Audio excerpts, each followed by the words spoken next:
अध्ययन करेंगे लर्निंग के बारे में, सीखने के बारे में। शिक्षा मनोविज्ञान में सीखना एक बहुत ही महत्वपूर्ण विषय है। अतः मनोवैज्ञानिकों ने सीखने को वैज्ञानिक ढंग से परिभाषित किया है। सामान्य अर्थ में सीखना जो होता है व्यवहार में परिवर्तन को कहा जाता है, परंतु सभी तरह के व्यवहार में परिवर्तन को हम सीखना नहीं कह सकते हैं। जैसे कि व्यवहार में परिवर्तन दवा खाने से, बीमारी से, मैच्योरेशन से भी हो सकता है, लेकिन ऐसे परिवर्तनों को सीखना नहीं कहा जाता है। मनोविज्ञान में सीखना वैसे व्यवहार में हुए परिवर्तनों को कहते हैं जो अभ्यास या अनुभूति के फलस्वरूप होता है, जिसमें एक्सपीरियंस शामिल होता है, प्रैक्टिस शामिल होता है। वैसे सीखने को हम लर्निंग कहते हैं। तो लर्निंग का डेफिनेशन यहाँ सार्टेन, नॉर्थ स्ट्रेंज और चैपमैन के द्वारा 1973 में दिया गया था, जिसके अकॉर्डिंग सीखना एक ऐसी प्रक्रिया है जिसके द्वारा अनुभूति या अभ्यास के फलस्वरूप व्यवहार में अपेक्षाकृत अस्थायी परिवर्तन होता है। ये भी बहुत इंपॉर्टेंट है कि जो परिवर्तन होगा वो अस्थायी परिवर्तन होगा। ठीक है।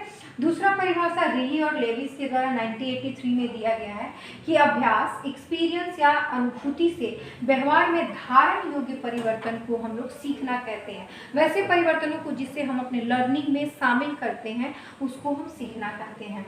और यहाँ पे कैरेक्टरिस्टिक ऑफ लर्निंग मैंने बताया है, जिसको पॉइंट आउट किया है। उसमें देखिए डेफिनेशन क्लियर हो गया। उसके बाद हम आते हैं विशेषताओं में। देखिए सीखना अनुभवों का संगठन है। Learning in organisation of experience.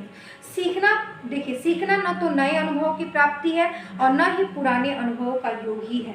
सीखना वास्तव में नया और पुराना दोनों प्रकार के अनुभवों का जो संगठन है वो सीखना कहलाता है।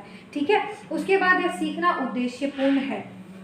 लर्निंग इज पर्पसिव प्रोसेस, यानी सीखना सदैव उद्देश्यपूर्ण होता है। व्यक्ति किसी उद्देश्य से प्रेरित होकर ही कोई कार्य सीखता है और उस कार्य को करना सीखता है। अगर उसका कोई फल नहीं मिलेगा, वो निष्फल होता है, तो वैसे सीखना को सीखना नहीं कहते हैं। मतलब कि मीनिंगफुल होना चाहिए। उसके बाद सीखना सक्रिय है। सीखना जो होता है एक्टिव प्रोसेस है। किसी कार्य को सीखने के लिए व्यक्ति का सक्रिय होना अत्यंत जरूरी है। सक्रिय होकर ही व्यक्ति वास्तविक सीखने का कार्य करता है और बालक तभी कुछ सीख सकता है जब वो सक्रिय होकर सीखने की प्रक्रिया में स्वयं ही भाग लेता है। तो इस तरह सीखना एक सक्रिय प्रोसेस है। उसके बाद है सीखना अनुकूलन की प्रक्रिया है। वातावरण से अभियोजन करना, एडजस्टमेंट करने के लिए व्यक्ति को अनेक तरह के व्यवहारों या क्रियाओं या भाषाओं को उठने, बैठना, रीति रिवाज आदि सीखना पड़ता है। तो ये हमारा अनुकूलन होता है। तो सीखना एक तरह से अनुकूलन है जो एडेप्टेशन का काम करता है, एडजस्टमेंट का काम करता है। उसके बाद सीखना सक्रिय है, ये तो बता चुके हैं। उसके बाद सीखना खोज करना है। सीखना खोज करना कैसे है? तो सीखना जो होता है वास्तव में किसी कार्य को सोच समझकर करना और एक निश्चित परिणाम पर पहुंचना, अर्थात नए ज्ञान की खोज करना ही क्या है? एक डिस्कवरी प्रोसेस तरह से। सीखना उस बातों को खोजने और जानने का कार्य है जिसे एक व्यक्ति खोजता है, जानता है, पहचानता है। सीखना जो होता है विकास की प्रक्रिया है।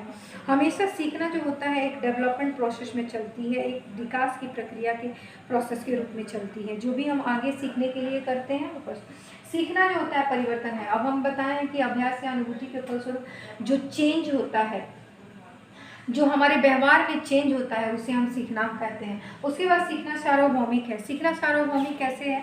क्योंकि जो सीखने का गुण होता है केवल किसी स्थान या विशिष्ट मनुष्यों में नहीं पाया जाता है, ये संसार के सभी लोगों में और सभी स्थानों पे पाया जाता है। इसीलिए बोला जाता है सीखना सार्वभौमिक है। उसके बाद सीखना व्यक्तिगत तथा सामाजिक दोनों है। सीखने की प्रक्रिया जो होती है व्यक्ति स्वयं करके भी सीखता है और बहुत सारी बातों को व्यक्ति जो होता है पर्सनल यानी व्यक्तिगत बहुत ही अपने तरीके से भी सीखता है और बहुत सारे व्यक्ति को चीज़ों को वह समाज से भी सीखता है।